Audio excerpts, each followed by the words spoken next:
Hi అండి, welcome back to our channel. ఈరోజైతే మేమైతే భద్రకాళి అమ్మవారి గుడికి అయితే వెళ్ళినాము. అక్కడ ఎంత జనాలు ఉన్నారో అసలు చాలా మంది వచ్చిళ్ళు. మేము పోయిన రోజు అయితే శుక్రవారం కావడంతో అయితే అసలు ఎంత మందో జనాలు అయితే అడుగు పెట్ట సందు లేకుంటున్నారు. బయట మాత్రం ఖాళీగానే ఉన్నారు. కానీ అమ్మవారికి అయితే ఇక్కడ ఇప్పుడు ఈ మెయిన్ గేట్ దాకా మేము దర్శనం చేసుకొని మళ్ళీ బయటికి వచ్చే ముందు అయితే ఈ గేటు దాకా దట్టిల్లు మంది, అంత జనం వచ్చిళ్ళు ఆ రోజు. నేనైతే ఫస్ట్ టైం ఇట్లా ఇంతమంది చూడడం అయితే ప్రతి శుక్రవారం కూడా ఇట్నే వస్తున్నారట మంది.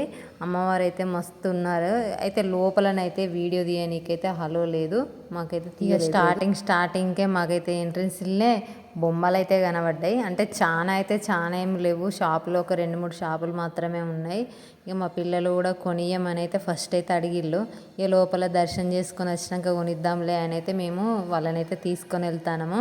ఇక్కడ కొండపైననైతే శివ పార్వతులు మస్తు ఉన్నారు. అసలు దగ్గర నుంచి వీడియో తీద్దామని అయితే ఆ దగ్గరికి వేయడము, ఇట్లా వీడియోస్ తీయడము, అట్లాగే పిల్లలను చూసుకోవడము, అట్లాగే దేవుని దర్శనం చేసుకోవడం అనేది అయితే కొంచెం ఇబ్బందిగానే ఉంటుంది. ఎవరైనా వీడియో తీసే వాళ్ళు ఉండి మనము ఎక్స్ప్లెయిన్ చేస్తుంటే మాత్రం ఇంకా చాలా బాగా వస్తుండే. ఇక మా పెద్దబ్బాయి అయితే నువ్వు తీయనా అని వీడియో అంటే మాత్రం ఆయన తీసిండు. ప్రతిసారి మా పెద్దబ్బాయి అయితే నాకైతే మస్తు హెల్ప్ చేస్తాడు. వీడియో ఎటు వెళ్ళినా కానీ వీడియోస్ అయితే ఆయనే తీస్తాడు ఎక్కువ శాతానికి. అయితే నాకైతే మస్తు అనిపిస్తుంది. ఇక మేము అమ్మవారిని దర్శనం చేసుకొని వచ్చే ముందు అయితే మొత్తం ఇక్కడ పందిరి కింద సందు లేకుండా అయితే ఉన్నారు మంది. ఇప్పుడైతే ఖాళీగానే కనిపిస్తారు. మేమైతే షాక్ అయినాం, అసలు ఇంతమంది ఏంది ఇక్కడ అని. కానీ మస్తు అనిపించింది. మేము దర్శనానికి వెళ్ళే ముందు అయితే మేమైతే అక్కడ ప్రసాదం పెడుతున్నారు. ప్రసాదం అయితే తిని అయితే వెళ్ళినాం. మస్తు ఉన్నది అక్కడ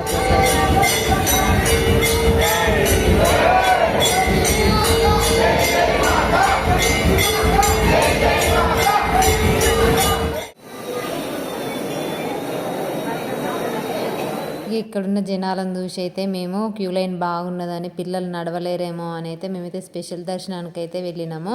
ఒక్క మనిషికి అయితే 50 రూపాయలు అట్లా టికెట్ తీసుకున్నాము. అయినా కూడా అందరం ఒక్క దగ్గరికే వచ్చినాము. దర్శనం అయితే మస్తు అయింది.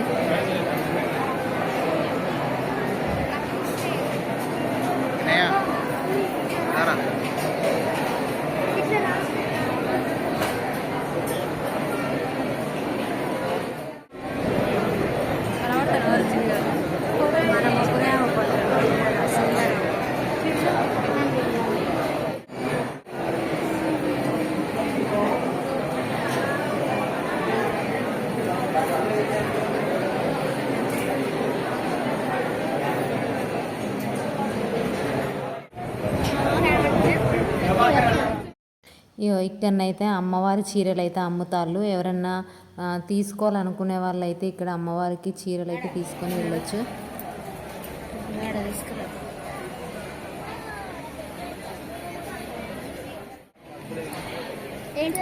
చెట్టు కాడ మంచిగా కట్టిళ్ళ వాళ్ళకు.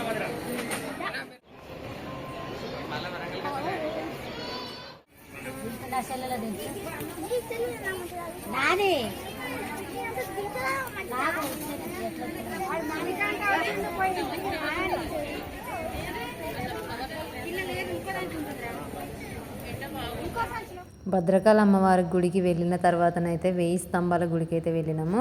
దారిలోనే ఉంటుంది, చాలా దగ్గర ఉంటుంది. ఎట్లాగ ఇక్కడ దాకా వచ్చినాం కాబట్టి ఈ 1000 స్తంభాల గుడికి అయితే వేయినాము. మస్తు అనిపించింది. అసలు చాలా రోజుల తర్వాత వేయినాము. ఆ దారిలో నుండే వెళ్తూనే ఉంటాం, ఎప్పటికీ అక్కడ నుండే వెళ్తాం. కానీ ఎప్పుడు కూడా అసలు మళ్ళీ వెళ్ళాలి చూడాలని అయితే ఎప్పుడు అనుకోలేదు. ఎందుకో ఈరోజు అయితే ఖచ్చితంగా వెళ్ళాలని అయితే పట్టుబట్టిన నేను. నా బలవంతం మీదనే మా వాళ్ళు అయితే అందరు వచ్చిళ్ళు. చూసిందేగా వెళ్ళకుంటే ఏందని అన్నారు. కానీ అప్పుడైతే ఎండ మాత్రం విపరీతమైన ఎండ కొడుతుంది. కింద చెప్పులు వేసుకోకుండా నడిస్తే మాత్రం కాళ్ళు ఇట్లా పొక్కులేసేటట్టు ఎండ కొడుతుంది. అట్లున్నది ఎండ అప్పుడు. అందుకే ఎండ బాగున్నది వద్దు అని అంటే కూడా ఎందుకో పోదాం అనిపించింది. అయినా పట్టుబట్టి వాళ్ళందరినీ మళ్ళీ తీసుకొని అయితే వెళ్ళిన. ఇక అందరం చెప్పులు అయితే బయటనే చెప్పినాం. లోపలికి పోతే మాత్రం కాళ్ళు అయితే మంటలు లెక్క మండినాయి.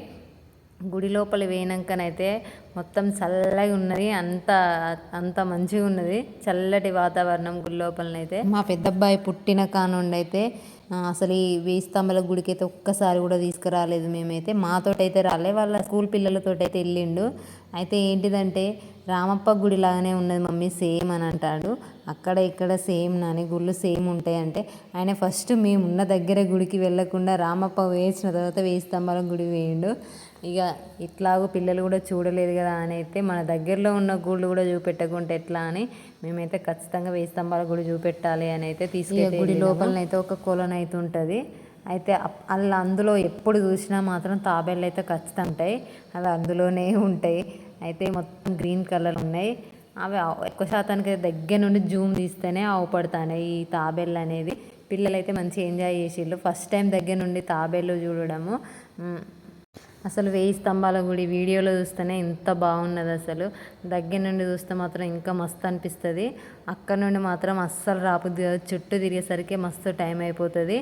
ఇక ఇక్కడనైతే మేము తాబేళ్ళని అయితే ఫస్ట్ చూడలేదు, అవి లేవు. మేము మళ్ళీ వచ్చేసరికి అయితే ఇక్కడ మెట్ల మీదనైతే సేవ తీరుతానే మంచిగా ఎండకు మంచిగా నీళ్ళల్లో ఉండడం మీదికి రావడము. ఇక్కడ ఈ నంది విగ్రహాన్ని చూస్తే మాత్రం ఒక సీన్ అయితే ఖచ్చితంగా గుర్తుకొస్తుంది.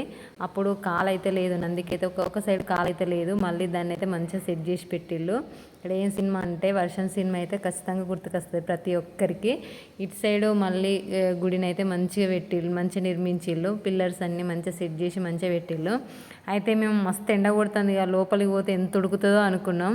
మస్తు చల్లగా ఉన్నది అసలు లోపల. ఆ లోపల నుంచి అయితే అస్సలు రాబుద్ది కాలేదు. అంత బాగున్నది, చల్లగా ఉన్నది. బయట ఎండ, లోపల చల్లగా మస్తు అనిపించింది. మా పిల్లలు అయితే అస్సలు రాను కూడా వస్తలేరు, అంత బాగుంది. వీడియో తీయాలనే ఉద్దేశంతో తీసిన, అందరికీ చూపించాలనే. ఇక నాకైతే ఓపిక అప్పటికే లేదు. ఈ వీడియో అయితే ఇంతేనండి. వీడియో నచ్చినట్లయితే లైక్ చేయండి, షేర్ చేయండి. అలాగే మా వీడియోస్ కోసం మా ఛానల్ మాత్రం తప్పకుండా సబ్స్క్రైబ్ చేసుకోండి. Thank you for